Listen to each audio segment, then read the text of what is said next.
आज हमारे हरियाणा जीके की अगली क्लास है जिसमें हम पंचकूला को डिटेल से पढ़ेंगे और उसके बारे में सारी चीज़ें जानेंगे।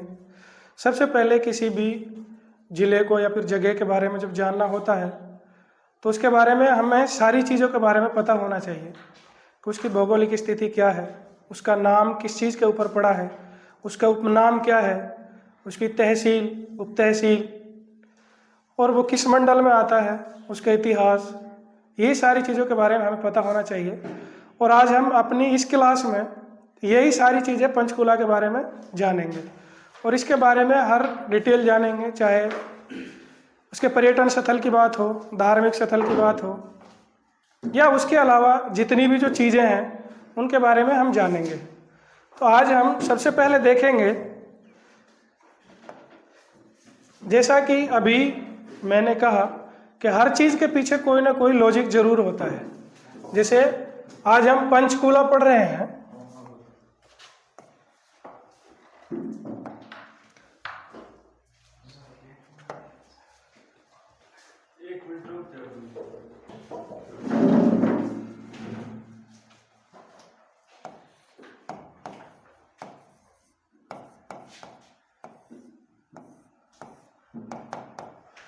आज हम पंचकूला पढ़ रहे हैं और सबसे पहले हम जानेंगे कि पंचकूला को पंचकूला क्यों कहा जाता है, इस शब्द की उत्पत्ति कहाँ से हुई। दरअसल पंचकूला जो शब्द है ये संस्कृत के दो शब्दों से मिलकर बना है। संस्कृत के शब्द पंचकुल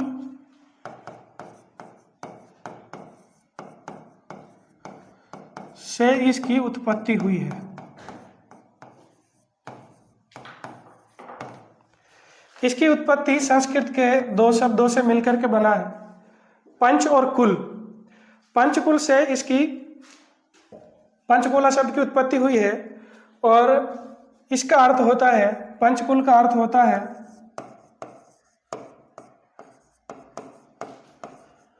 पांच नहरें। पंचकुल का अर्थ होता है पांच नहरें। तो पंचकूला से पांच नहरें निकलती होंगी, इसलिए इसका नाम पंचकूला पड़ा। और ये बहुत इंपॉर्टेंट है क्योंकि याद करने में इससे आसानी होती है कि इससे हम ये चीज़ देख लेते हैं कि किस चीज़ के ऊपर पड़ा, ताकि फिर क्योंकि हर शहर का या फिर हर जिले का नाम अलग अलग वजह से पड़ा है तो इससे हमें याद करने में आसानी होगी। अब हम बात करते हैं इसके उपनाम के बारे में।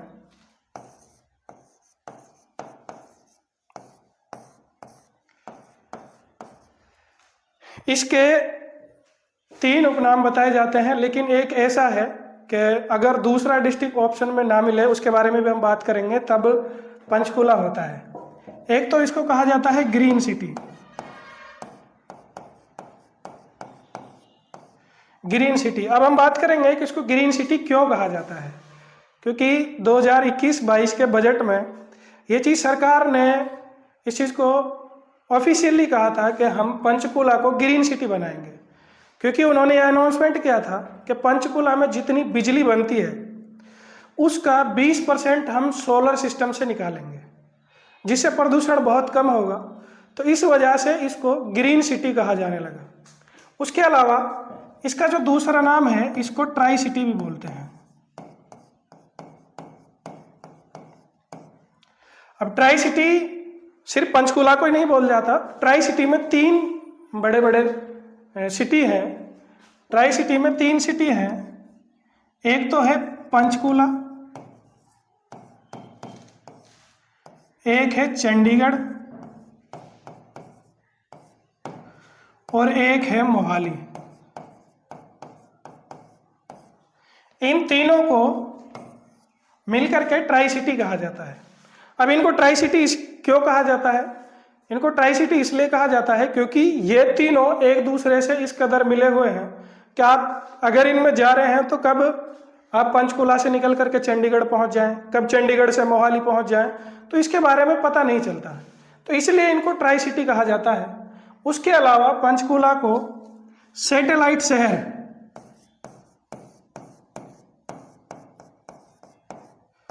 सैटेलाइट शहर या फिर इसी का दूसरा नाम है चंडीगढ़ का उपगिरह शहर। चंडीगढ़ का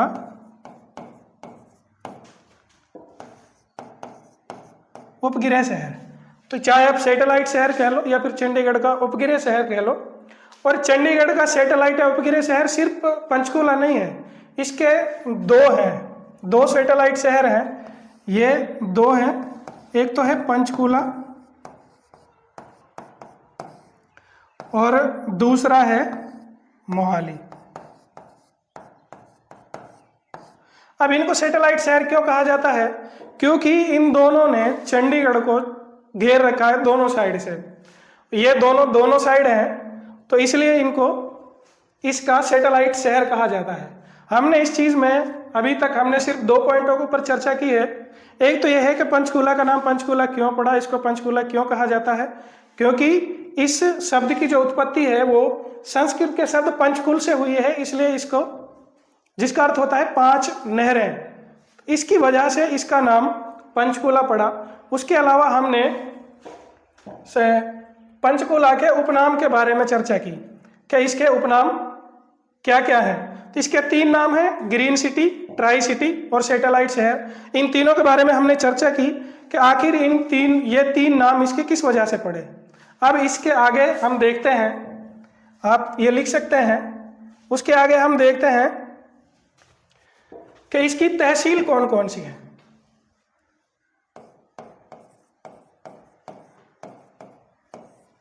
इसकी तहसील कौन कौन सी है? एक तो इसकी तहसील खुद पंचकूला है,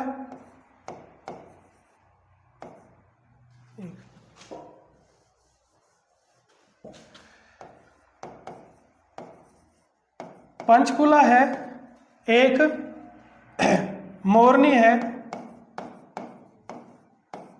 और एक रायपुर रानी है।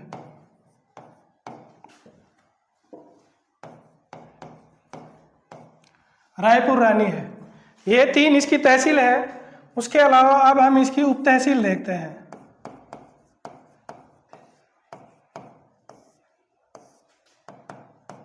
उप तहसील इसकी 2 है, एक मोरनी है और एक बरवाला है। रायपुर रानी उप तहसील नहीं है। तो ये इसकी 3 तहसीलें हैं, 2 उप तहसील है।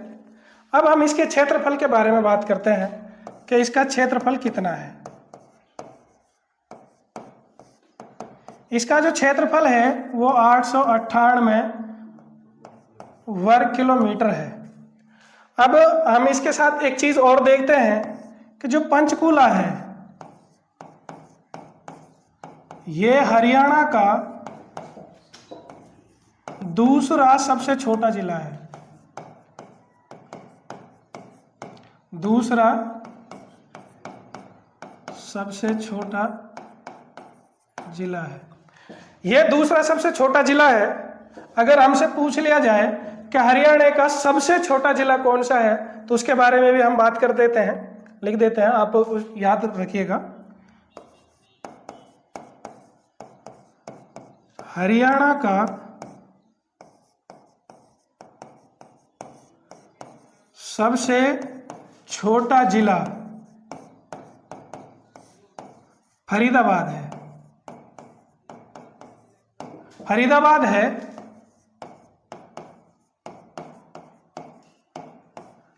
जिसका क्षेत्रफल 741 वर्ग किलोमीटर है। तो यहां से हमारे 2 क्वेश्चन क्लियर हो गए कि एक तो हरियाणा का जो सबसे छोटा जिला है वो फरीदाबाद है और जो इससे थोड़ा बड़ा है, ज्यादा बड़ा नहीं है, दूसरा सबसे छोटा जिला जो है वो है पंचकूला। तो इसमें हमने तीन टॉपिकों के बारे में बात की। इसकी तहसील क्या क्या है, इसकी उप तहसील क्या क्या है, इसका क्षेत्रफल कितना है, और इसके साथ में एक क्वेश्चन और हमारा निकल कर के आया कि हरियाणा का सबसे छोटा जिला कौन सा है। अब हम बात करते हैं इसकी जनसंख्या के बारे में।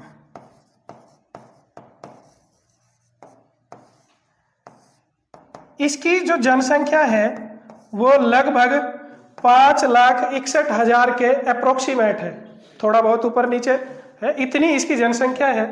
उसके साथ में हम इसकी साक्षरता दर के बारे में बात करते हैं। साक्षरता दर इसकी 83.4% है। साक्षरता दर इसकी 83.4% है।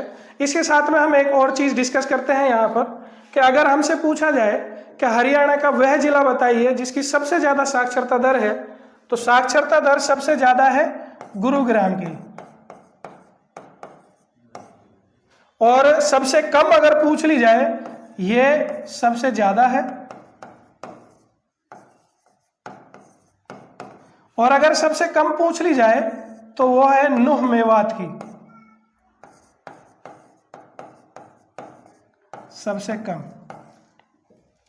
तो हम ऐसा करेंगे, जैसे जैसे क्वेश्चन आते जाएंगे, ये इंपॉर्टेंट क्वेश्चन है जो पूछे जा सकते हैं, तो हम ये भी करते चलेंगे। ये 4 टॉपिक हमें 4 पॉइंट हमने जान लिए कि तहसील क्या क्या है, उप तहसील क्या क्या है, इनका क्षेत्रफल क्या है, इसके साथ साथ में हरियाणा का सबसे छोटा जिला कौन सा है क्षेत्रफल के आधार पर, और इसकी साक्षरता दर क्या है।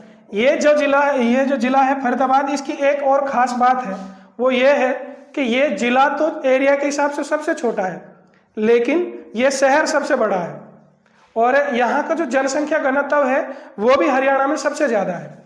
इसके साथ में हम इसकी बात करेंगे कि जो पंचकूला है, इसका जो जनसंख्या घनत्व है वो 625 के अप्रोक्सीमेट है। तो ये आप लिख सकते हैं। अब हम आगे देखेंगे इसकी भौगोलिक स्थिति के बारे में।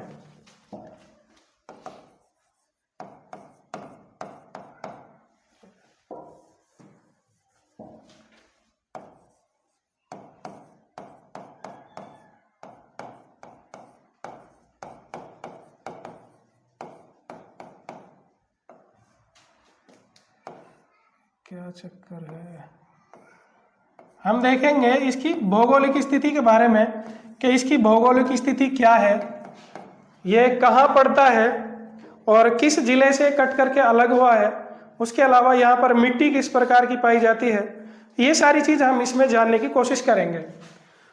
तो जो पंचकूला है,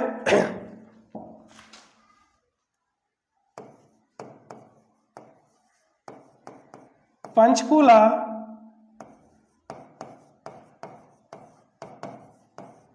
मोरनी की पहाड़ियों से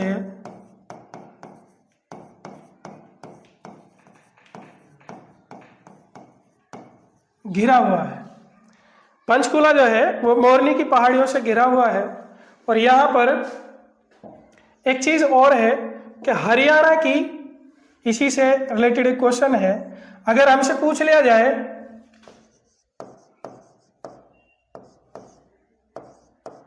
हरियाणा की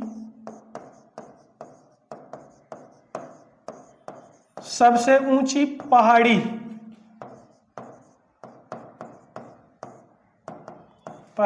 तो वो है मोरनी।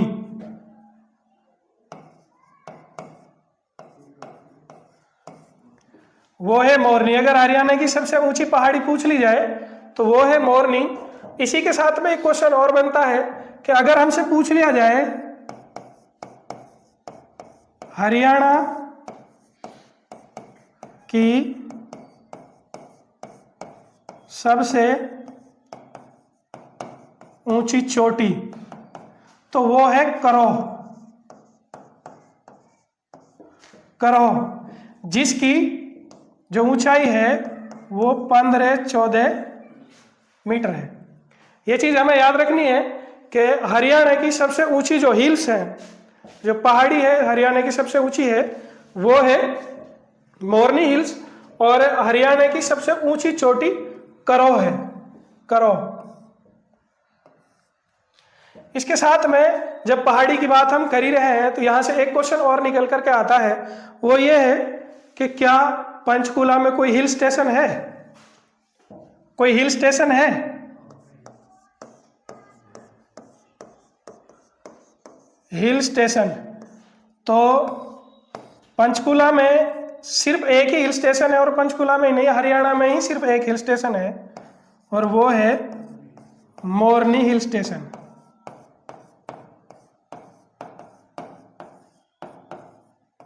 मोरनी हिल स्टेशन।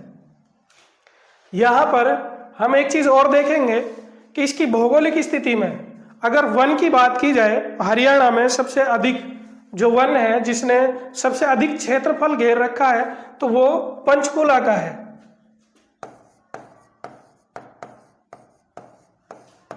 सबसे अधिक वन पंचकुला में है।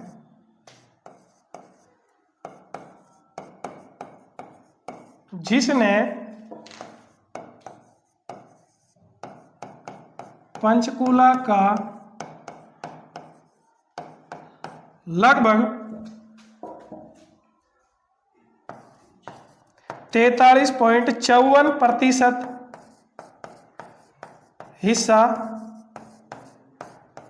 घेर रखा है। जिसमें पंचकुला का लगभग 43.54% हिस्सा घेर रखा है उसके पूरे क्षेत्रफल का। तो वन बहुत ज्यादा है, और यहां पर जो वन पाए जाते हैं वो उपोष्ण पाइप वन पाए जाते हैं। यहां पर उपोष्ण पाइप वन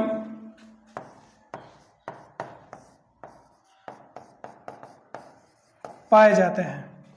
यहां पर एक और पॉइंट है जो हम इसमें ऐड करेंगे, वो ये है कि यहां पर आरक्षित और संरक्षित वन सबसे ज्यादा पाए जाते हैं। यहां पर आरक्षित व संरक्षित वन सबसे ज्यादा पाए जाते हैं। तो यहां पर हम देखेंगे कि यहां पर हमने अभी हमारा भौगोलिक स्थिति जो है वो पूरा कंप्लीट नहीं हुआ है, लेकिन यहां पर हमने कुछ टॉपिक के बारे में जिक्र किया है वो देख लेते हैं कि पंचकुला की भौगोलिक स्थिति में यहां पर पंचकुला जो है वो मोरनी की पहाड़ियों से घिरा हुआ है, और पंचकुला की या फिर कहें हरियाणा की सबसे ऊंची पहाड़ी कौन सी है, तो वो है मोरनी की पहाड़ियां। उसके अलावा हरियाणा की सबसे ऊंची जो चोटी है वो है करोह चोटी, जिसकी जो ऊंचाई है वो 15-14 किलोमीटर है। उसके अलावा हमने देखा कि क्या यहाँ पे कोई हिल स्टेशन है, तो यहाँ पंचकुला में हरियाणा का एकमात्र हिल स्टेशन है जो है मोरनी हिल स्टेशन। उसके अलावा हमने देखा कि पंचकुला में सबसे अधिक वन पाए जाते हैं। पंचकुला में उष्ण उपोष्ण कटिबंधीय पाइप वन पाए जाते हैं। उसके अलावा पंचकुला में आरक्षित और संरक्षित वन सबसे ज्यादा पाए जाते हैं। तो ये पॉइंट हमने अभी देखे, ये आप लिख सकते हैं। उसके अलावा हम देखेंगे कि जो ये स्थित है,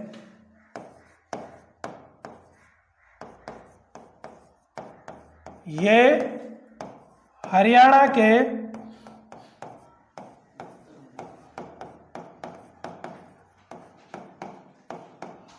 उत्तर में स्थित है।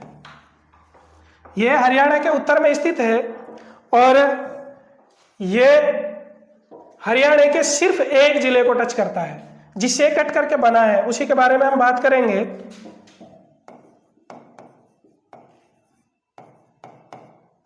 पंचकुला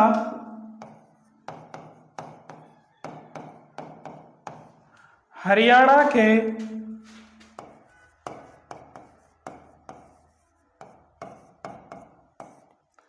अंबाला, एक सेकेंड, हरियाणा के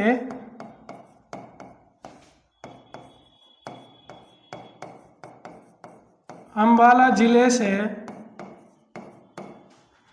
कटकर बना है। ये हरियाणा के अंबाला जिले से कटकर के बना है, और इसकी एक और खास बात यही है कि ये हरियाणा के सिर्फ एक जिले को ही टच करता है, और वो है अंबाला। हरियाणा के सिर्फ एक जिले को टच करता है, वो है अंबाला। उसके अलावा पंचकुला किसी और जिले को टच नहीं करता है। उसके अलावा जो इसकी खास बात है पंचकुला की वो ये है कि ये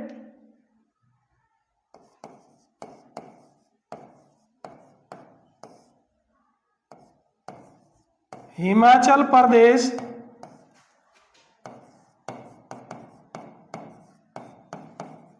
के एक जिले को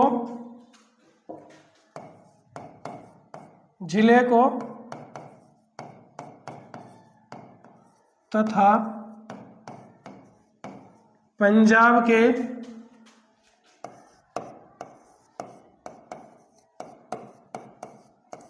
एक जिले को टच करता है या फिर उनके साथ में अपनी सीमा साझा करता है।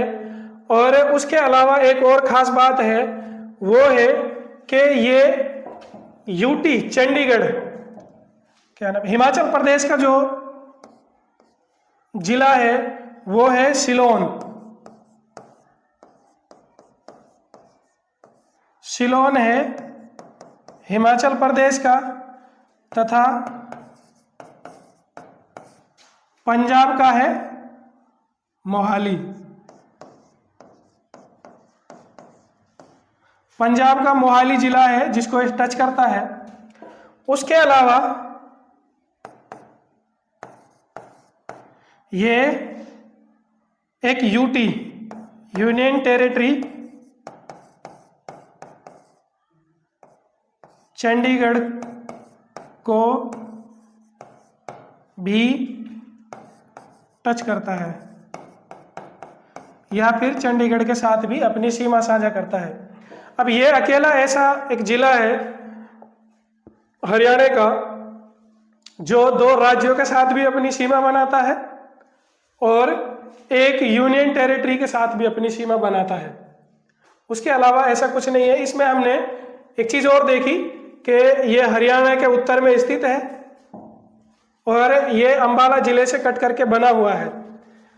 उसके अलावा हमने देखा कि ये हिमाचल प्रदेश के एक जिले को तथा पंजाब जिले के एक जिले को, पंजाब राज्य के एक जिले को टच करता है और एक यूटी चंडीगढ़ को भी टच करता है।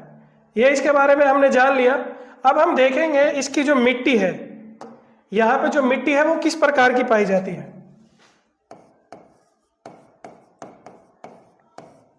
मिट्टी यहां पर गिरिपादीय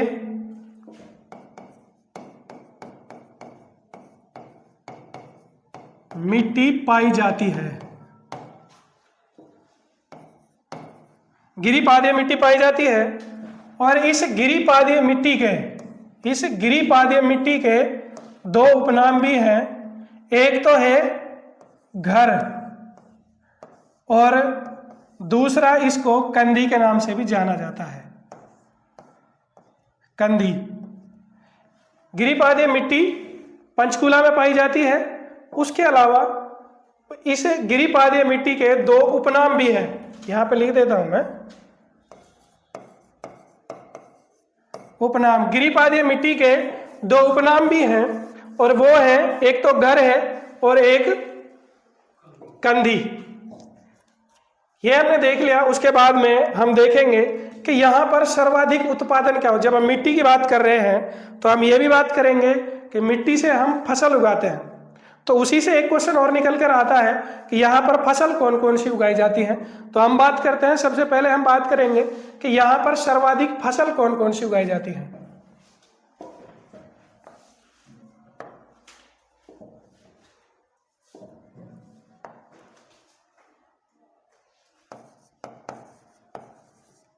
पंचकुला में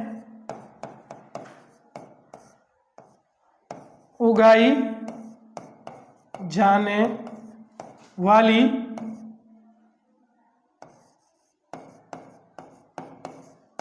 फसलें। तो यहाँ पर हमको एक बात याद रखनी है कि यहाँ पर जो हम बात करेंगे वो सर्वाधिक उगाई जाने वाली फसलों की बात करेंगे। सर्वाधिक उगाई जाने वाली फसलें तो यहाँ पर 3 फसलें ऐसी हैं जो सर्वाधिक उगाई जाती हैं। हरियाणा में 3 फसलें ऐसी हैं जो पंचकुला में सर्वाधिक उगाई जाती हैं। एक तो यहाँ पर पंचकुला में मक्का की सर्वाधिक खेती की जाती है। एक तो पंचकुला में मक्का की सर्वाधिक खेती की जाती है। दूसरा, यहाँ पर हरड़ सर्वाधिक उगाया जाता है, हरड़। उसके अलावा अगर पूछ लिया जाए हमसे, अगर पूछ लिया जाए क्वेश्चन अगर इस प्रकार से आ जाए कि हरियाणा में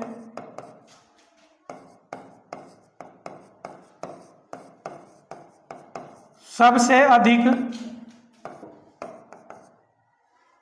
अगर हमसे क्वेश्चन पूछ लिया जाए कि हरियाणा में सबसे अधिक गुलाब कहाँ उगाए जाते हैं,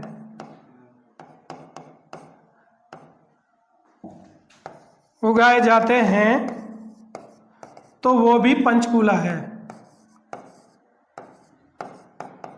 वो भी पंचकुला है।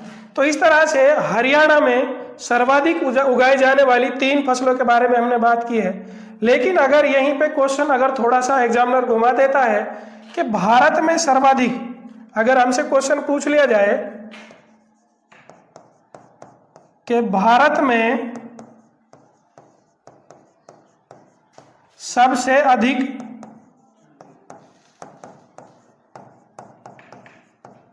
गुलाब कहाँ उगाए जाते हैं, कहाँ उगाए जाते हैं, तो फिर हमारा जो जवाब है वो पंचकुला नहीं होगा, क्योंकि भारत में सबसे ज़्यादा जो गुलाब उगाए जाते हैं वो उगाए जाते हैं चंडीगढ़ में। ये चीज़ हमें याद रखनी है। हरियाणा में सबसे ज़्यादा गुलाब उगाए जाते हैं पंचकुला में, और भारत में सबसे ज़्यादा गुलाब उगाए जाते हैं चंडीगढ़ में। तो ये हमें याद रखना है। यहाँ पे हमने 2 पॉइंटों के बारे में चर्चा की। एक तो यह है कि पंचकुला में मिट्टी किस प्रकार की पाई जाती है, तो पंचकुला में गिरिपादीय मिट्टी पाई जाती है, और इस गिरिपादीय मिट्टी के भी 2 उपनाम हैं। एक तो इसको घर के नाम से जाना जाता है और दूसरा इसको कंधी के नाम से जाना जाता है। उसके अलावा हमने यहाँ पे फसलों की बात की कि पंचकुला में सर्वाधिक फसलें कौन कौन सी उगाई जाती हैं, तो एक तो यहाँ पर मक्का उगाई जाती है सबसे अधिक, दूसरा यहाँ पर हरड़ सबसे अधिक उगाई जाती है। उसके अलावा यहाँ पर हरियाणा में गुलाब सबसे अधिक पंचकुला में होते हैं। अगर यही क्वेश्चन थोड़ा घुमा दिया जाए और अगर पूछ लिया जाए कि भारत में सबसे अधिक गुलाब कहाँ उगाए जाते हैं, तब फिर हमारा जवाब चंडीगढ़ होगा। उसके अलावा जब हमने मिट्टी की बात कर ही ली है, तो मिट्टी के साथ में हमें एक और चीज़ की जरूरत पड़ती है, और वो है पानी, सिंचाई। तो अब हम बात करते हैं सिंचाई के लिए हमें मोस्टली जरूरत पड़ेगी नदियों की। तो हम यहाँ पे बात करते हैं कि पंचकुला में कितनी नदियां पाई जाती हैं। पंचकुला में 3 नदियां पाई जाती हैं। पंचकुला में 3 नदियां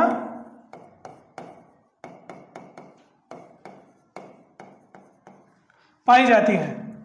अगर 3 नदियों की बात करें तो एक तो है घग्गर नदी,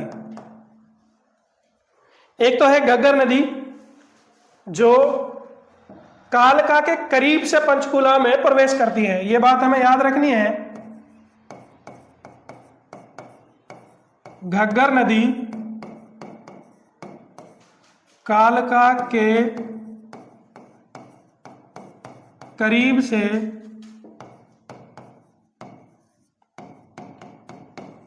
पंचकुला में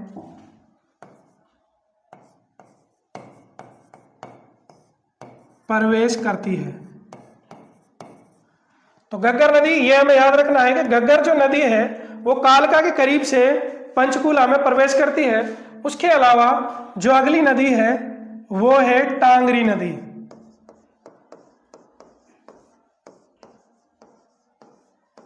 टांगरी नदी वो है टांगरी नदी, और टांगरी नदी के बारे में हम बात करते हैं तो जो टांगरी नदी है मोरनी हिल्स से निकलती है। ये टांगरी जो नदी है ये मोरनी हिल्स से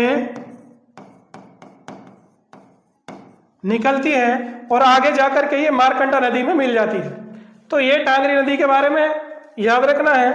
उसके अलावा अगली जो इसकी नदी है वो है टिक्करताल, सॉरी कौशल्या नदी। टिक्करताल तो झील है।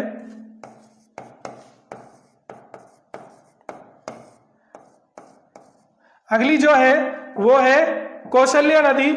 और इसके बारे में हमको एक चीज जो सबसे इंपॉर्टेंट है, कौशल्या नदी पे कई सारे बांध बने हुए हैं। लेकिन अगर पंचकूला की बात की जाए, क्योंकि आज हम पंचकूला के बारे में पढ़ रहे हैं, तो ये हमें याद रखना है कि पंचकूला में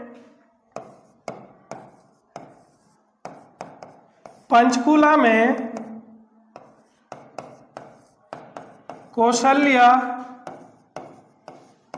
नदी पर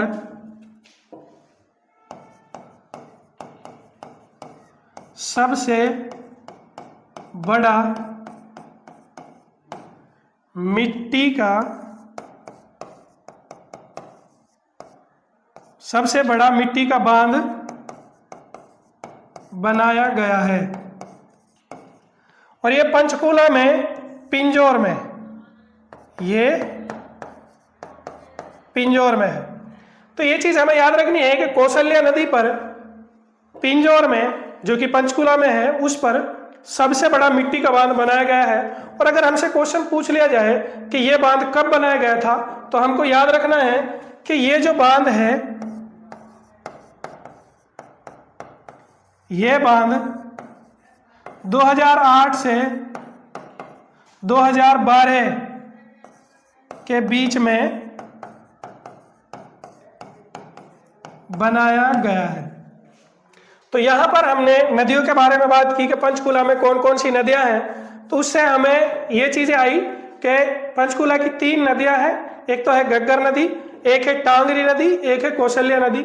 घग्गर जो नदी है, अगर क्वेश्चन पूछ लिया जाए घग्गर नदी पंचकूला में कहाँ से प्रवेश करती है, तो हमको याद रखना है कि ये कालका के करीब से प्रवेश करती है पंचकूला में। उसके अलावा जो टांगरी नदी है उसके बारे में क्वेश्चन पूछा जा सकता है कि टांगरी नदी कहाँ से निकलती है। तो जो टांगरी नदी है वो मोरनी हिल्स से निकलती है। और अगली जो नदी है वो है कौशल्या नदी। और कौशल्या नदी पे कई सारे बांध है, लेकिन पंचकूला में पिंजौर में इसके ऊपर सबसे बड़ा मिट्टी का बांध बनाया गया है, जो 2008 से 2012 के बीच में बनाया गया था। उसके अलावा आप ये लिख सकते हैं। उसके अलावा अब हम बात करते हैं यहाँ पर झीलों के बारे में। यहाँ पर 2 झील पाई जाती हैं। झील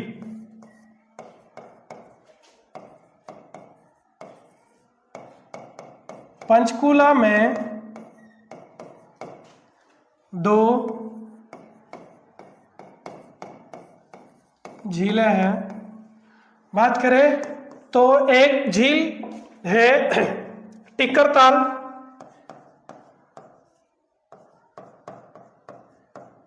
एक झील है टिक्करताल और दूसरी झील है क्या नाम है, बलोसन। दूसरी झील का नाम है बलोसन। दूसरी झील का नाम है बलोसन। तो यहां पर यही 2 मुख्य झीलें हैं। यहां पर सिर्फ ये 2 मुख्य झीलें पाई जाती हैं, एक है टिक्करताल और दूसरी है बलोसन। अब हम बात करते हैं, ये सारी बात कर ली, अब हम सिंचाई के बारे में बात करते हैं कि पंचकूला में ऐसी जमीन कितनी है जिस पर सिंचाई की जाए। क्योंकि अगर हम देखेंगे बाकी का जो हरियाणा है उसकी जो जमीन है वो बहुत उपजाऊ है, जलोढ़ मृदा पाई जाती है और उसकी जो मृदा है बहुत अधिक उपजाऊ है, और बाकी के हरियाणा में इतने अधिक वन भी नहीं है। ऐसा क्यों है? क्योंकि हम लोगों का ये मानना है कि जब हमारी फसल इतनी अच्छी उगती है यहाँ पर, तो क्यों ना हम लोगों का पेट भरने का काम करें। तो इसलिए हमारे यहाँ पर जंगल बहुत कम पाए जाते हैं। लेकिन हम पंचकूला की बात करें तो पंचकूला में बहुत ज़्यादा वन पाए जाते हैं। और पंचकुला के एरिया का तकरीबन 43-44% एरिया तो वनों से घिरा हुआ है। तो हम बात करते हैं यहाँ पर जो जमीन है जिस पर फसलें उगाई जाती हैं वो बहुत कम है। यहाँ पर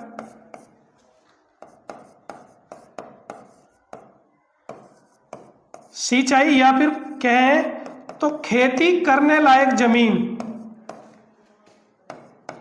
खेती करने लायक जमीन बहुत कम है।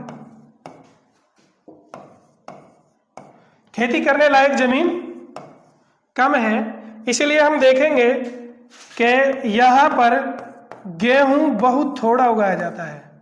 गेहूं सबसे कम उगाया जाता है। अगर हमसे पूछ ले कि गेहूं सबसे कम कहाँ उगाया जाता है तो वो है पंचकूला। उसके अलावा अब जब हम सिंचाई सबसे कम की जाती है तो ये पॉइंट है, आप लिख सकते हैं इनको या फिर आप ओरली भी याद कर सकते हैं, याद रख सकते हैं कि ट्यूबवेल से या फिर नदियों से, ऐसी जगह यहाँ पर बहुत कम मात्रा में इन चीज़ों की सिंचाई की जाती है, क्योंकि जब जमीन ही अधिक नहीं है तो फिर सिंचाई इतनी ज़्यादा भी नहीं होगी। तो यहाँ पर हमने झील के बारे में बात की और हमने बात की कि यहाँ पर खेती करने लायक जो जमीन है वो कितनी है। तो यहाँ पर सबसे कम गेहूं उगाया जाता है। और एक चीज़ और याद रखनी है कि अगर हमसे पूछ ले कि वह जिला बताइए जिसमें सबसे कम जानवर पाए जाते हैं, सबसे कम पालतू जानवर, सबसे कम पालतू पशु कहाँ पाए जाते हैं, तो वो भी पंचकूला है। सबसे कम पालतू पशु भी यहीं पे पाए जाते हैं। तो ये चीज़ें हमने देख ली। उसके अलावा अब हम बात करेंगे अगली चीज़ के बारे में। जब पशुओं की बात यहाँ पर निकल के आई है तो अब हम बात करेंगे वन्य जीव अभ्यारण्य के बारे में।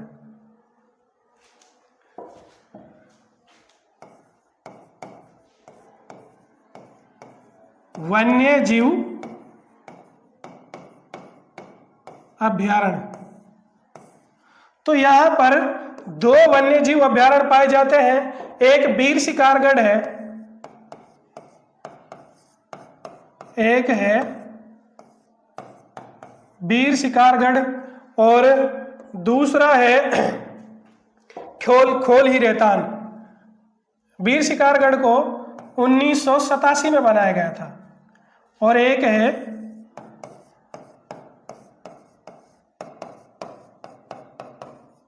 खोल ही रेतान जिसको 1996 में बनाया गया था। तो यहाँ पर यह भी इंपॉर्टेंट टॉपिक है। हमने देखा कि यहाँ पर सिर्फ 2 ही वन्य जीव अभ्यारण्य पाए जाते हैं, एक वीर शिकारगढ़ है और दूसरा है खोल ही रेतान।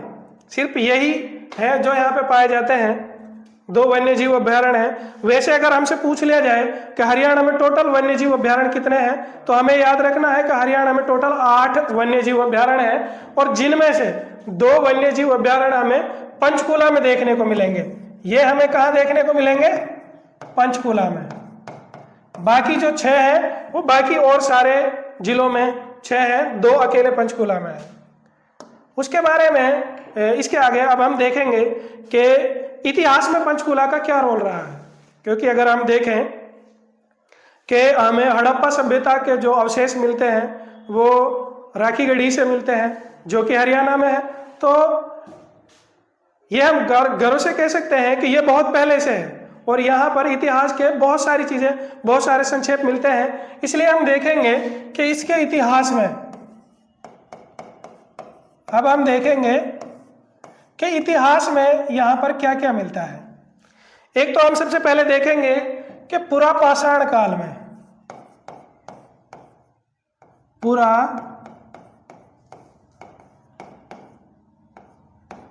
पुरापाषाण काल में हमें यहाँ पर क्या क्या मिलता है। ऐसा क्या है जो हमें ये बताए या फिर जिससे हमें पता चले कि पुरापाषाण काल में भी लोग यहाँ पर रहते थे। तो यहाँ पर 2 चीजें मिली हैं। एक तो है मानव की खोपड़ी, एक तो है मानव की खोपड़ी और दूसरा हमें यहां पर मिली है एक कुल्हाड़ी।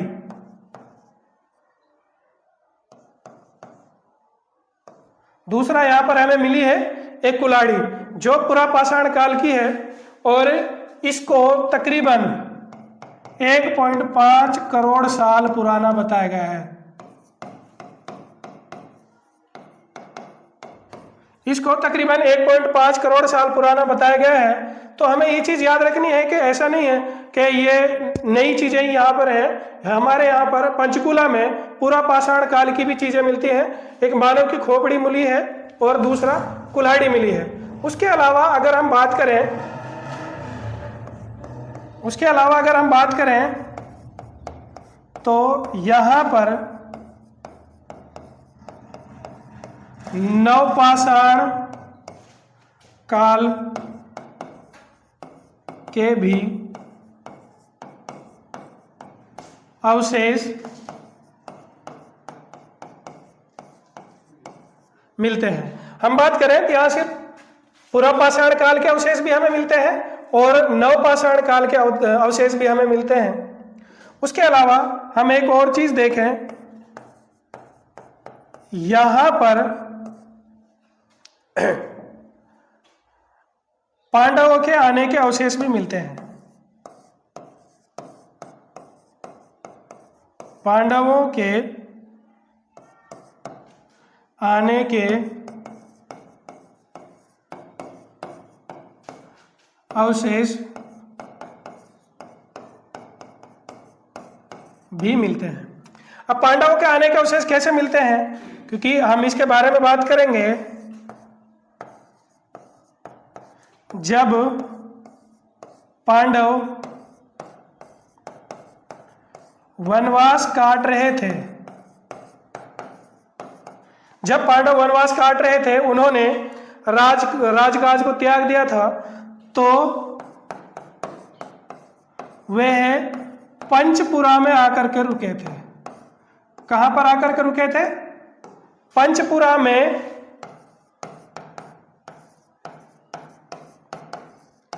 ठहरे थे। और उस टाइम का जो पंचपुरा है उसे आज के टाइम पर पिंजौर के नाम से जाना जाता है।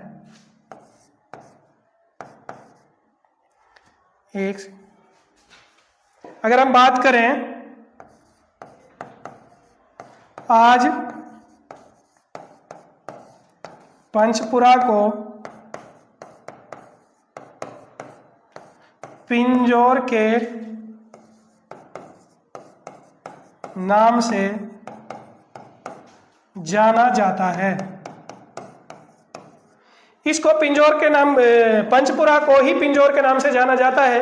अब अगर क्वेश्चन इस प्रकार से आ जाए कि ऐसी क्या चीज है जिससे हमें यह पता चलता है कि यहां पर पांडव आए थे, तो उसके लिए हमें एक अभिलेख मिला है। यहां पर एक अभिलेख मिला है बावली नाम की जगह से। एक अभिलेख मिला है बावली नाम की जगह से, जिससे हमें यह पता चलता है कि यहां पर पांडव आकर के रुके थे। अभी हमने जितना भी इसके इतिहास के बारे में जाना है वो ये है, ये पुराना इतिहास है। चाहे वो पुरापाषाण काल हो या फिर वो नवपाषाण काल हो या फिर वो पांडव या फिर महाभारत के टाइम की बात की हो। तो अभी तक हम पुराने इतिहास के बारे में बात कर रहे थे। अब हम देखेंगे इसका मॉडर्न इतिहास क्या रहा है। ये चीज ये पुराना इतिहास है। अब हम मॉडर्न इतिहास के बारे में जानेंगे कि मॉडर्न इतिहास में यहाँ पर किसने राज किया और क्या क्या उसकी स्थिति रही थी। हम देखेंगे कि 12वीं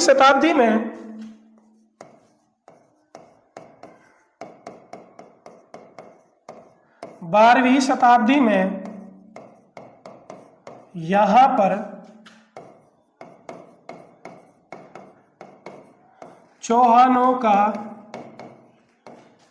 राज था, लिख लीजिए, हो गया था या था। तो 12वीं शताब्दी में चौहानों का राज था। यहाँ पर पृथ्वीराज चौहान ने, उनका एक मामा था जिसको उसने झांसी का गवर्नर बना करके भेजा था। पृथ्वीराज चौहान ने अपने मामा को झांसी का गवर्नर बना करके भेजा था और इसके मामा ने, पृथ्वीराज के मामा ने ही पिंजौर पर हमला कर दिया था और उसे जीत लिया था। पृथ्वीराज के मामा ने पिंजौर पर जीत दर्ज की, इसने इस पे हमला किया और जीत दर्ज की। इस प्रकार से 12वीं सदी में जो पंचकुला था वो चौहानों के अंडर आ गया। उसके बाद में फिर हम देखते हैं कि यहाँ पर दो बड़े बड़े युद्ध हुए थे। तराइन के युद्ध, यहाँ पर दो युद्ध हुए थे तराइन के, जिनमें से एक युद्ध हुआ था 1191 में, जिसमें पृथ्वीराज चौहान की जीत हुई थी। पृथ्वीराज चौहान इसमें जीते थे। और दूसरा युद्ध हुआ था 1192 में, जिसमें पृथ्वीराज चौहान हार गए थे। तो ये दो 12वीं सदी के, इसे हम देखेंगे 12वीं सदी के अंत में आते आते यहाँ पर चौहानों का राज भी चला गया था। तो उसके बाद में यहाँ पर किसका राज आया? ये दोनों युद्ध मोहम्मद गोरी और पृथ्वीराज चौहान के बीच में हुए थे।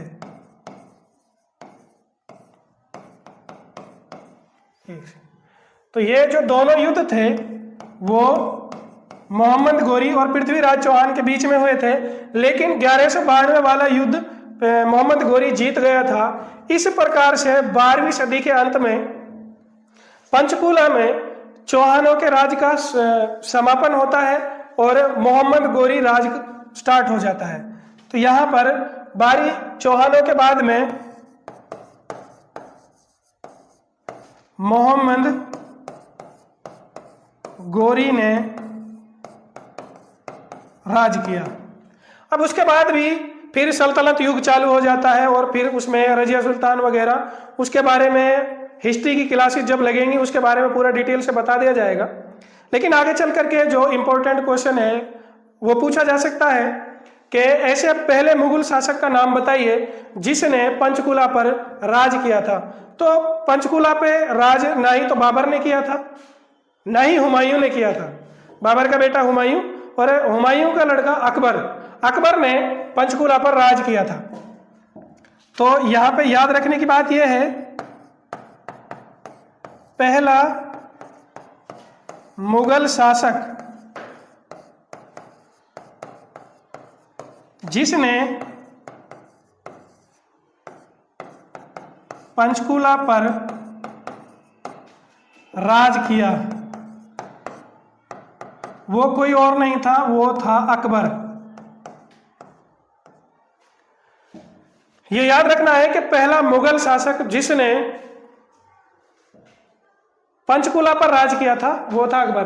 तो यहां पर हमने दो के बारे में जान लिया। 12वीं सदी में यहां पर चौहानों का राज था, उसके बाद में पृथ्वीराज चौहान और मोहम्मद गोरी के बीच में जंग हुई और मोहम्मद गोरी उसमें जीत गए। और उसके बाद में फिर यहाँ पर पहला मुगल शासक जो है जिसने राज किया था वो है अकबर। उसके अलावा यहाँ पर मराठों ने भी राज किया था। पंचकुला पर मराठों ने भी राज किया था। उसके अलावा अगर हम देखें तो 1803 के आते आते यहां पर पूर्ण रूप से अंग्रेजों का राज हो गया। पूर्ण रूप से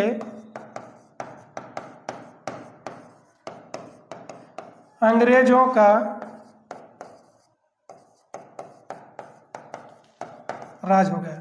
तो यह थी पंचकुला की मॉडर्न हिस्ट्री। यहाँ पर 12वीं शताब्दी में चौहानों का राज था, उसके बाद में फिर यहाँ पर तराइन का युद्ध हुआ और फिर मोहम्मद गोरी का राज आया और फिर मुगल शासक, पहला मुगल शासक अकबर ने यहाँ पर राज किया। मतलब पंचकुला पर राज करने वाला पहला मुगल शासक अकबर था। उसके अलावा यहाँ पर मराठों ने भी राज किया और उसके बाद में फिर यहाँ पर धीरे धीरे अंग्रेजों का कब्जा हो गया। अब ये सारी चीजें हमने पढ़ ली है। अब हम इसके बारे में बात करते हैं, इसकी विधानसभा सीटों के बारे में कि यहाँ पर विधानसभा सीट कितनी है, क्योंकि यह बहुत ही इंपॉर्टेंट क्वेश्चन है, पूछा जाता है और कई बार पूछा भी गया है कि वह जिला बताइए जिसमें सबसे कम विधानसभा सीटें हैं। तो यहाँ पर हम बात करते हैं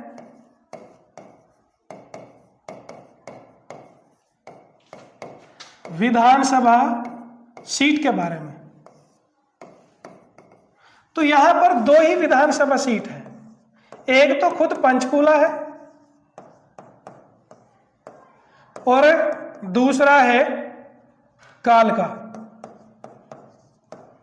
एक पंचकुला है और कालका। यहां पर सिर्फ दो ही विधानसभा सीटें हैं। इसमें एक चीज और है याद करने लायक, जो सबसे इंपॉर्टेंट है कि चरखी दादरी में भी दो ही सीटें हैं। विधानसभा जो सीटें हैं वो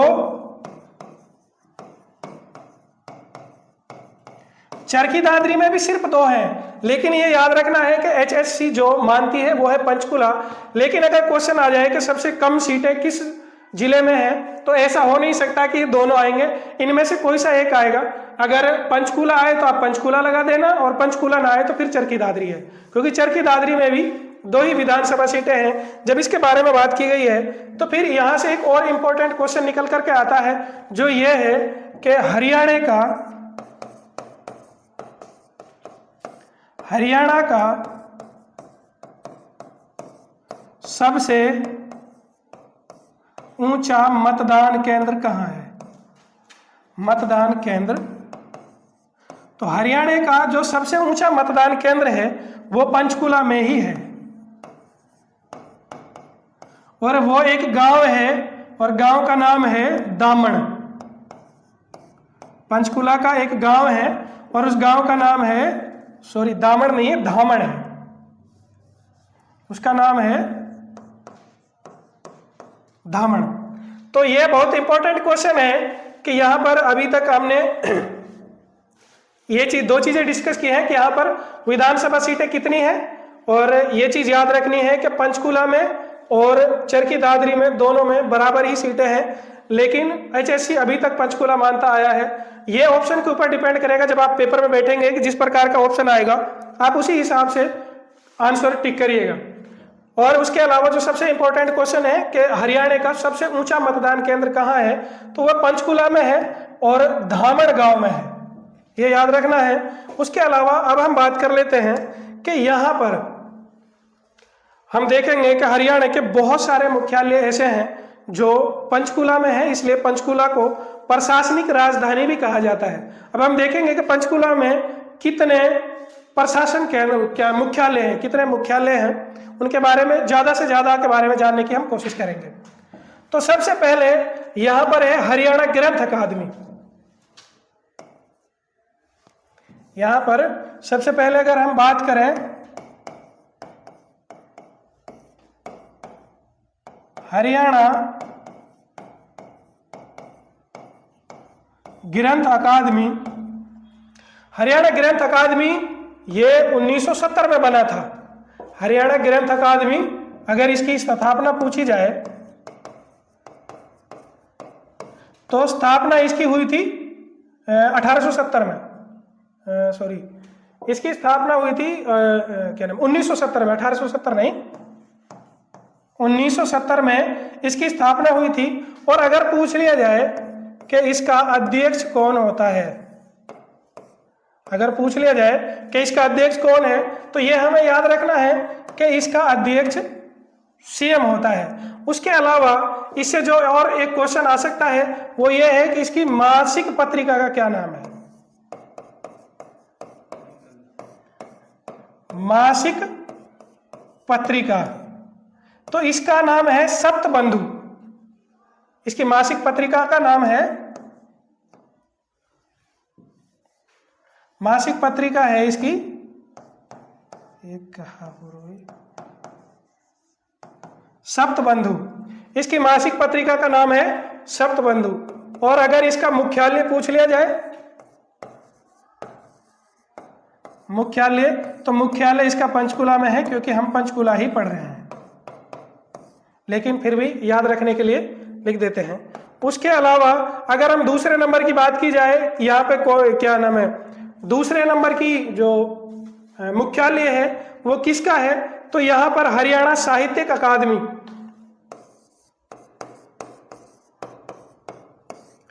हरियाणा साहित्यिक अकादमी, यहाँ पर हरियाणा साहित्यिक अकादमी का भी मुख्यालय है। और अगर इसका पूछ लिया जाए कि इसकी स्थापना कब हुई थी, इसकी स्थापना 15 जुलाई 1971 में हुई थी। इसकी स्थापना 15 जुलाई 1971 में हुई थी। उसके अलावा अगर इसका भी अध्यक्ष पूछ लिया जाए तो अध्यक्ष इसका भी सीएम ही होता है, अध्यक्ष इसका भी सीएम होता है। उसके अलावा अगर पूछ लिया जाए कि इसकी मासिक पत्रिका क्या है,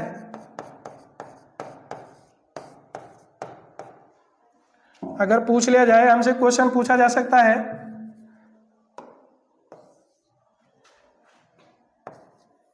अगर पूछ लिया जाए कि इसकी मासिक पत्रिका क्या है, तो है हरिगंधा। इसकी मासिक पत्रिका हरिगंधा है। ये दो हमने पढ़ लिए, हरियाणा ग्रंथ अकादमी और हरियाणा साहित्यिक अकादमी। अब हम आगे देखते हैं कि हरियाणा संस्कृत अकादमी भी यहीं पर है।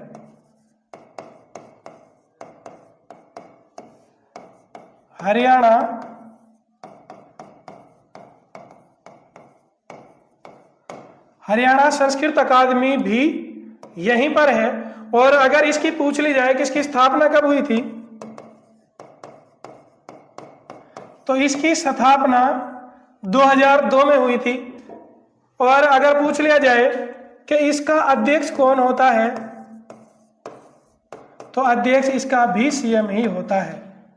उसके अलावा इससे एक और क्वेश्चन जो आ सकता है वो यह है कि इसकी मासिक पत्रिका, इसकी मासिक पत्रिका क्या है, तो इसकी मासिक पत्रिका है क्या नाम है, जमुना तट, नहीं सॉरी, हरिप्रथा है। इसकी जो मासिक पत्रिका है, क्या नाम है, मासिक पत्रिका है वो है हरिप्रथा। तो ये तीसरे नंबर का था। उसके अलावा अगर हम देखें,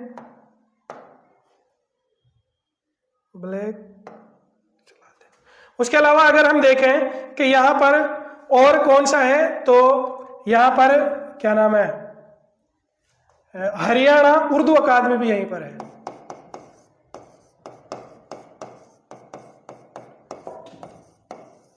हरियाणा उर्दू अकादमी भी यहीं पर है। अगर हमसे पूछ लिया जाए कि इसकी स्थापना कब हुई, तो इसकी स्थापना 1985 में हुई थी। इसकी स्थापना 1985 में हुई थी और अध्यक्ष जो है इसके भी सीएम ही होते हैं। उसके अलावा अगर हमसे पूछ लिया जाए कि इसकी मासिक पत्रिका कौन सी है,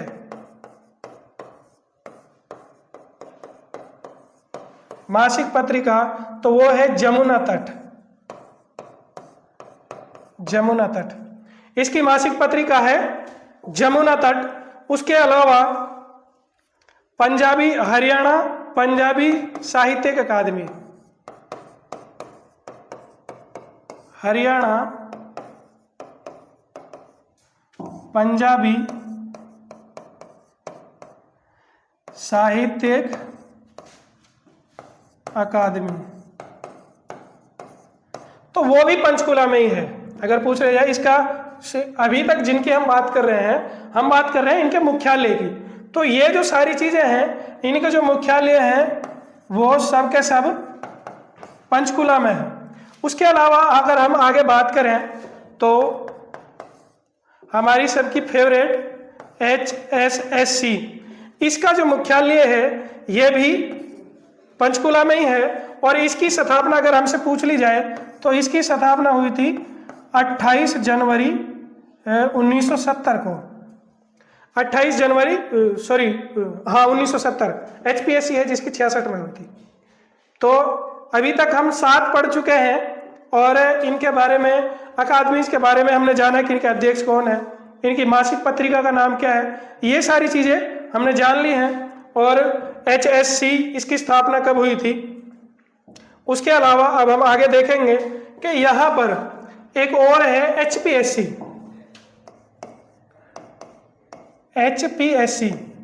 जिसकी स्थापना हरियाणा के साथ ही हो गई थी 1 नवंबर 1966। और उसके अलावा हरियाणा सिंचाई विभाग, ये 8वें नंबर का है, हरियाणा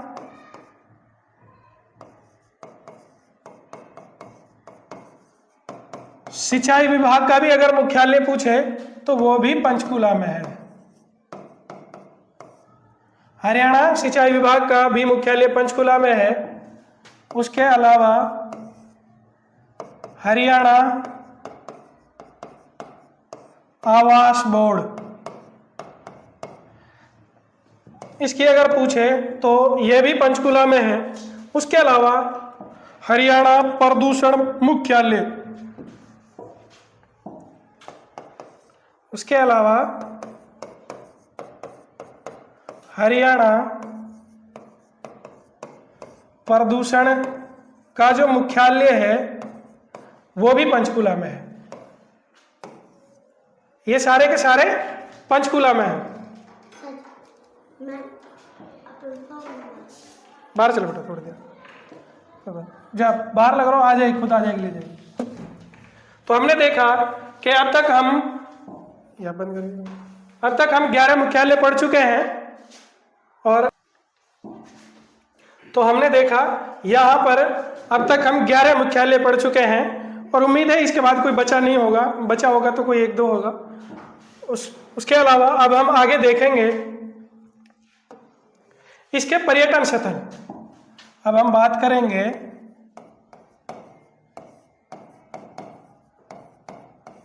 पर्यटन स्थल की।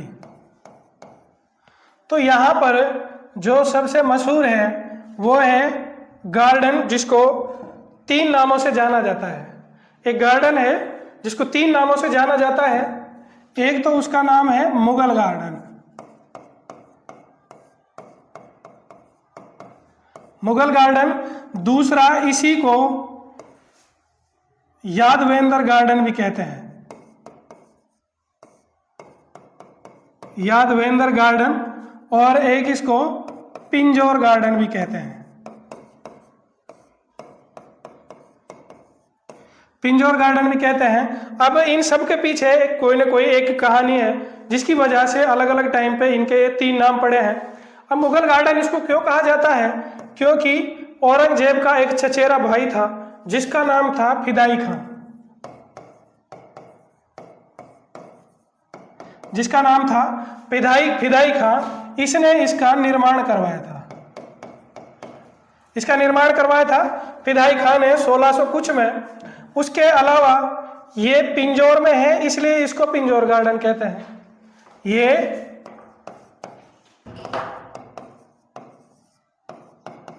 पंचकुला के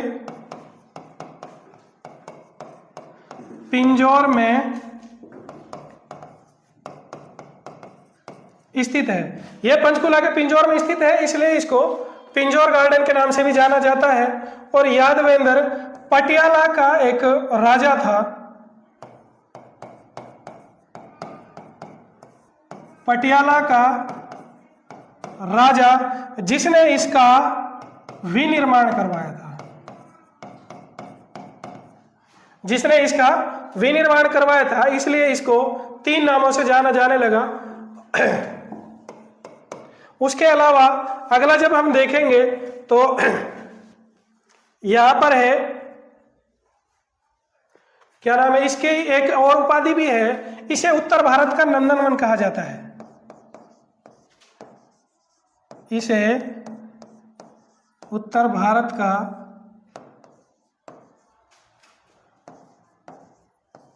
नंदनवन भी कहते हैं। इसे उत्तर भारत का नंदनवन भी कहा जाता है।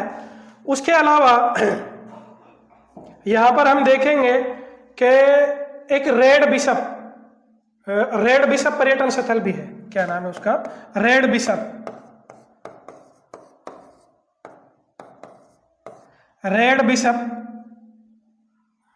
बिशप पर्यटन स्थल भी यहीं पर है। उसके अलावा इसकी जो सबसे फेमस चीज है वो है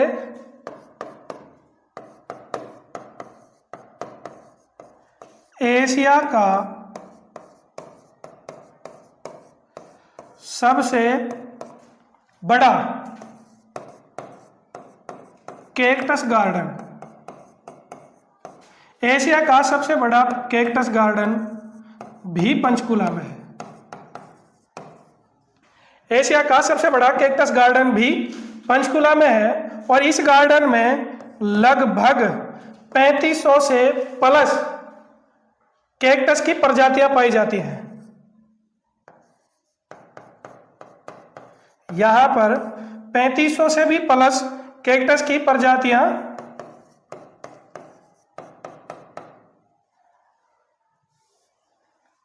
कैक्टस की पर 3500 से प्लस यहां पर कैक्टस की प्रजातियां पाई जाती हैं। तो ये थे इनके पर्यटन स्थल के बारे में। हमने यहाँ पर देखा कि यहाँ पर एक मुगल गार्डन है जिसके 3 नाम हैं, मुगल गार्डन, यादवेंद्र गार्डन और पिंजौर गार्डन। एक यहाँ पर रेड बिशप पर्यटन स्थल है। उसके अलावा यहाँ पर एशिया का, भारत का नहीं, भारत का भी नहीं, हरियाणा का भी नहीं, एशिया का सबसे बड़ा जो कैक्टस गार्डन है वो यहाँ पर है। और इसके बारे में एक चीज और याद रखनी है, ये लगभग 7 एकड़ में फैला हुआ है। ये इतना बड़ा है कि ये लगभग 7 एकड़ में फैला हुआ है। उसके बाद में अब हम बात करते हैं यहाँ के उद्योग के बारे में। इसके गार्डन के बारे में बात कर रहे हैं तो हम यहाँ पर प्रजनन केंद्र देखते हैं। हम देखते हैं इसके प्रजनन केंद्र।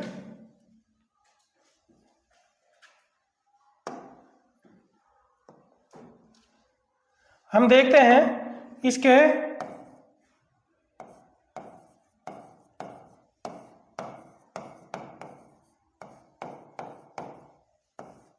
प्रजनन केंद्र। पहला यहां पर रेड फाउल, क्या नाम है, रेड फिसेंट, रेड जंगल फाउल है, रेड जंगल फाउल। यहां पर रेड जंगल फाउल का प्रजनन केंद्र है। यहां पर रेड जंगल फाउल का भी प्रजनन केंद्र है। उसके अलावा यहां पर गौरैया या फिर चिड़िया बोल लेते हैं, चिड़िया का भी प्रजनन केंद्र यहीं पर है। उसके अलावा काला तीतर,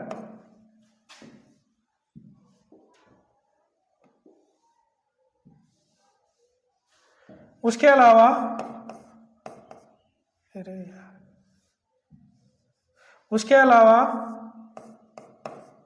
काला तीतर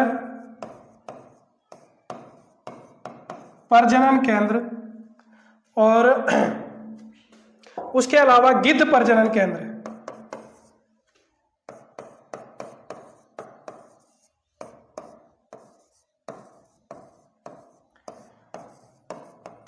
गिद्ध प्रजनन केंद्र और उसके अलावा क्या नाम है, एक फिसेंट प्रजनन केंद्र। उसके अलावा फीसेंट प्रजनन केंद्र। अब ये चीज याद रखने की है कि ये है सिर्फ मोरनी में। उसके अलावा ये जो 4 हैं ये सारे के सारे हैं पिंजौर में। ये सारे के सारे पिंजौर में हैं और वैसे ये दोनों ही जगह पंचकुला में है। हमने देखा कि यहाँ पर 5 प्रजनन केंद्र हैं। एक तो है रेड जंगल फाउल प्रजनन केंद्र, एक गोरैया या फिर चिड़िया प्रजनन केंद्र भी बोल सकते हैं, काला तीतर प्रजनन केंद्र, गिद्ध प्रजनन केंद्र और फिशर्ड प्रजनन केंद्र। ये सारे इसको मुर्गी प्रजनन केंद्र भी आप बोल सकते हैं, मुर्गी प्रजनन केंद्र। तो ये थे प्रजनन केंद्र जो यहाँ पर है। उसके अलावा हम एक चीज और देखते हैं, वो है यहाँ पर धार्मिक स्थल। अब हम देखेंगे धार्मिक स्थल। धार्मिक स्थल में हम पहले देखेंगे कि यहाँ पर मंदिर क्यों कौन कौन से हैं। पहला मंदिर है यहाँ पर माता क्या नाम है उसका, नाम है माता मानसी देवी मंदिर। माता मानसी देवी मंदिर। अगर इसकी स्थापना की बात की जाए तो इसकी स्थापना 1815 में की गई थी। इसकी स्थापना 1815 में की गई थी और गोपाल सिंह ने इसको बनवाया था।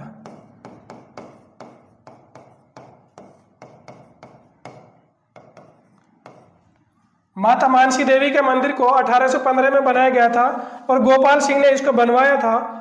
उसके अलावा यहाँ पर भीमा देवी मंदिर भी पाया जाता है। उसके अलावा भीमा देवी मंदिर भी पाया जाता है। इसको उत्तर भारत का खजुराहो कहा जाता है। इसको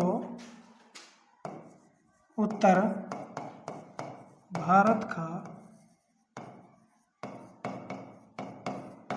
खजुराहो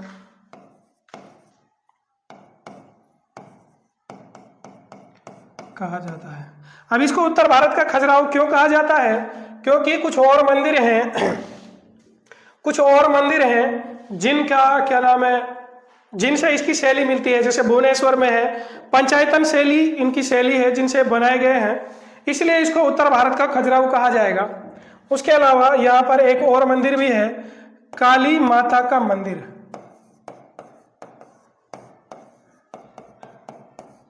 काली माता का मंदिर, और यह है कालका में।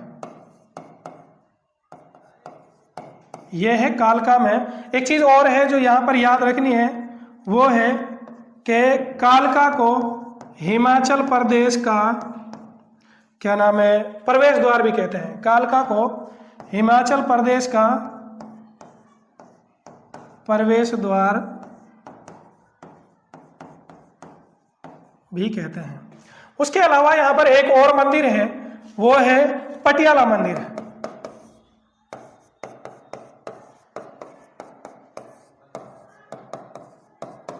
पटियाला मंदिर।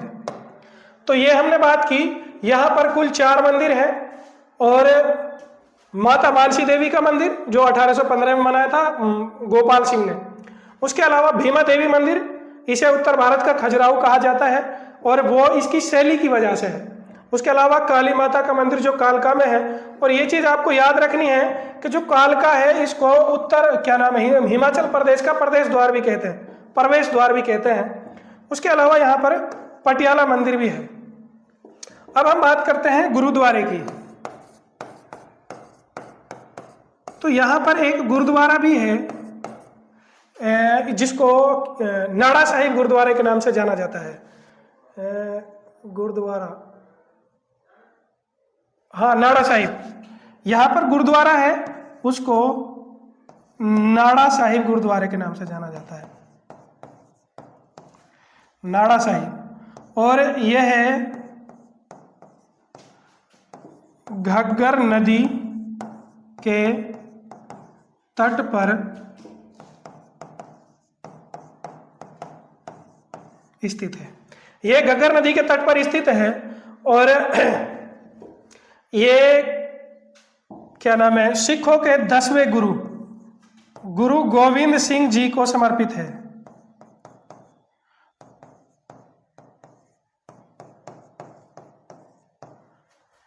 तो यहां पर सिर्फ एक गुरुद्वारा है। उसके अलावा अब हम आगे देखते हैं। हमने धार्मिक स्थल भी पढ़ लिए, पर्यटन स्थल भी पढ़ लिए। अब हम पढ़ते हैं इसके उद्योग के बारे में। उद्योग हमने नहीं पढ़े हैं अभी तक। उद्योग के बारे में तो यहां पर 2 उद्योग थे। एक तो है HMT, हिंदुस्तान मोटर टूल्स, और दूसरा है सूरजपुर सीमेंट मिल। सूरजपुर सीमेंट मिल ये 1937 में बनाई गई थी। इसकी जो स्थापना है वो 1937 में बनाई गई थी। लेकिन एक और चीज है कि ये आज के टाइम पर बंद है। अभी ये चालू नहीं है, आज के टाइम पर ये बंद है। उसके अलावा हम HMT देखेंगे, Hindustan machine tools, sorry Hindustan machine tools इसकी फुल फॉर्म है। तो ये बनाई गई थी 1973 में। इसको 1973 में यहाँ पर बनाया गया था और इसकी भी खास बात यही है कि ये भी आज के टाइम पर बंद है। ये पिंजौर में है और ये 2016 में बंद हो गई थी। तो यहाँ के 2 उद्योग धंधे जो सबसे ज़्यादा प्रचलित थे वो आज के टाइम पर दोनों ही नहीं है। सूरज मिल इस टाइम पे बनी थी 1937 में और ये 1973 में बना था HMT टूल्स पिंजौर में, और 2016 में ये बंद हो गया। उसके अलावा अब हमारे पास से क्या बचे हैं, मेले। यहाँ पर मेले हैं, मेले लगते हैं। मेले कौन कौन से लगते हैं वो और हम देख लेते हैं। वीडियो थोड़ी लंबी हो गई है। मेले यहाँ पर एक तो काली माई का मेला लगता है। यहाँ पर काली माई का मेला लगता है।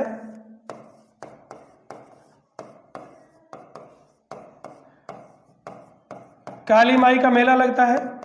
दूसरा यहाँ पर माता मानसी देवी मेला लगता है और एक यहाँ पर आम मेला लगता है। ये 3 मेले यहाँ पर लगते हैं। अब हम देखेंगे एक बार कि हमने क्या क्या पढ़ लिया है। हमने इसके इतिहास के बारे में पढ़ लिया, नामांकन कैसे हुआ था वो पढ़ लिया, तहसील उप तहसील, क्षेत्रफल, भौगोलिक स्थिति, मिट्टी के बारे में हमने पढ़ लिया है, इसकी नदियों के बारे में पढ़ लिया है, झील, वन्यजीव अभ्यारण्य, इतिहास। हमने इसका पुराना इतिहास भी देखा है और नया इतिहास भी देखा है। विधानसभा के बारे में पढ़ लिया है और यहाँ पर मुख्यालय किस किस के हैं उसके बारे में पढ़ लिया है।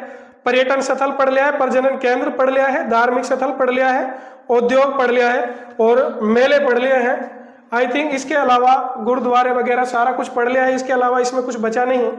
अब 1-2 और मोटी मोटी सी बातें हैं जो मैं आप लोगों के लिए बता देता हूं, जो आपको याद रखने के योग्य हैं। वो है कि हरियाणा में सबसे पहले यहाँ पर एक पर्सनालिटी और है, अरुणा आसिफ अली, प्रसिद्ध व्यक्तित्व में हम इसको लेंगे।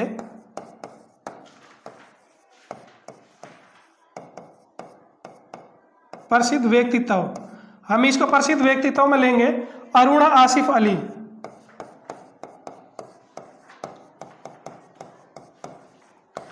अरुणा आसिफ अली, इसके नाम के साथ में आसिफ अली है इसलिए इसको मुसलमान मत समझना, ये ब्राह्मण है और आसिफ अली इसके हस्बैंड का नाम था तो इसका नाम अरुणा आसिफ अली पड़ गया। ये अकेली ऐसी महिला है जिसको भारत में एकमात्र महिला जिसको भारत रत्न मिला है। ये एकमात्र ऐसी महिला है जिसको भारत रत्न मिला है। और इसके नाम के साथ में एक चीज और है, 1942 के जो भारत छोड़ो आंदोलन है, 1942 का जो भारत छोड़ो आंदोलन